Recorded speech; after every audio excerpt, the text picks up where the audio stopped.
Generating ഫംഗ്ഷനിൽ നമ്മൾ അറിഞ്ഞിരിക്കേണ്ട ഒന്ന് രണ്ട് കാര്യങ്ങളാണ് ഇവിടെ പറയുന്നത്.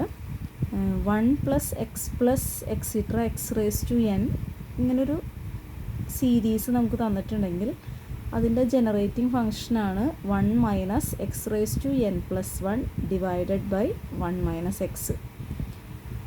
അപ്പോൾ ഈ ഒരു സീരീസിൽ നിന്ന് നമുക്ക് കിട്ടുന്ന സീക്വൻസ് എന്ന് പറയുന്നത് 1 എക്സിൻ്റെ കോയിഫിഷ്യൻറ്റ് 1 ആണ്, സോ 1 എക്സ് സ്ക്വയറിൻ്റെ കോയിഫിഷ്യൻറ്റ് 1, സോ 1 എക്സിട്ര എക്സ് റേസ് ടു എൻ്റെ കോയിഫിഷ്യൻറ്റ് 1. ദെൻ ഈ സീക്വൻസിനകത്ത് നെക്സ്റ്റ് ടേംസ് ഒന്നും ഇല്ല, സോ ആ ടേംസ് എല്ലാം 0 ആയിട്ട് എടുക്കാവുന്നതാണ്.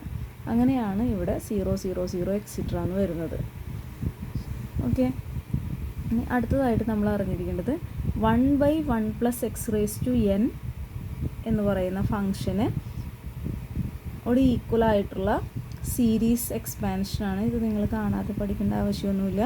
ഇതിനകത്ത് മെയിനായിട്ട് അറിയേണ്ടത് ഇതിനെ നമുക്ക് സമ്മായിട്ട് എഴുതാം. ഇതേപോലെ സമ്മായിട്ട് എഴുതാം. ഈ സമ്മേഷനും പഠിക്കേണ്ട ആവശ്യമില്ല. പകരം ഈ സമ്മേഷനകത്ത് വരുന്ന ഈ ഒരു ഇതിങ്ങനെ എക്സ്പാൻഡ് ചെയ്യുമ്പോൾ വരുന്ന ടേംസിൽ എക്സ് റേസ് ടു ആറിൻ്റെ കൊയിഫിഷ്യൻ്റ് എന്താണെന്ന് ചോദിക്കാം. എക്സ് റേസ് ടു ആറിൻ്റെ കൊയിഫിഷ്യൻ്റ്, അതായത് ഈ ഒരു എക്സ്പാൻഷനിൽ എക്സ് റേസ് ടു ആറിൻ്റെ കൊയിഫിഷ്യൻ്റ് എന്താണെന്ന് ചോദിക്കാം. അത് കാണാതെ പഠിച്ചു വെക്കണേ. ഇവിടെ coefficient of x raise to r in the expansion of 1 plus x raise to minus n is -1 raise to r n plus r -1 C r ആണ്. സി എന്ന് പറയുന്നത് ഇവിടെ കോമ്പിനേഷന് റെപ്രസെൻ്റ് ചെയ്യുന്ന സിമ്പലാണ് കേട്ടോ. അതേപോലെ തന്നെ മൈനസ് വരുമ്പോഴും അറിഞ്ഞിരിക്കണം. 1/1 minus x raise to n, മേലത്തെ പ്ലസ് ആയിരുന്നു, 1 പ്ലസ് എക്സ് ആയിരുന്നു, ഇവിടെ 1 മൈനസ് എക്സ് ആണ്.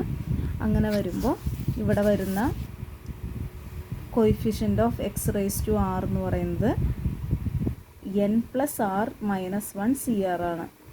അപ്പോൾ ഇവിടെ മേലെ നമ്മൾ പറഞ്ഞ കാര്യം ഈ പറഞ്ഞിരിക്കുന്ന കാര്യം സെയിം ആണ്. ഇവിടെ വരുമ്പോൾ ഒരു -1 റേസ് ടു ആർ എന്നുള്ള ടേമും കൂടെ ഉണ്ട് എന്ന് ഓർത്തിരുന്നാൽ മതി.